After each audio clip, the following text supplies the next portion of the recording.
In this video, I'm going to show you how to export recording in Reaper to a WAV file. Now to do this, first you want to have some audio and of course your recording you want to export, and then you want to go to the top left, click on File, and you want to go and click on Render. You could also press Ctrl plus Alt plus R on your keyboard, but of course I'm just going to click on over here.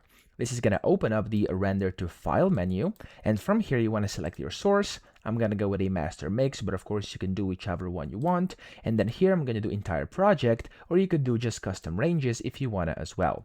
Here you can select the output, so of course where you want to save. I'm going to go to browse over here, and I'm just going to actually go to browse for directory, and I'm going to go to my downloads folder and click on select folder.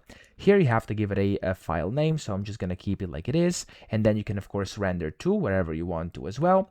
And then from here you have the options. You have sample rates, channels, you have speed, stuff like that. So it's completely up to you how you do this, but the most important part is going to be the primary output format. So you want to go and select the format to be WAV. There's going to be a bunch of different ones. I'm just going to click here and click on WAV, which by default should be selected already, but if it's not, just make sure to change to WAV or WAV or whatever you want to call it.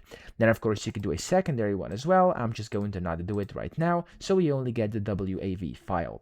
Then you can select your bit depth as well as of course the large files menu over here. You can select that as well. You can go and select different options and different settings here at the bottom, and when you're done, simply click on render one file, and that's going to render it just like this. And as you can see over here, you can see, there we go, it says output file is this over here. Now it's been finished, and yeah, that's essentially kind of the main part done.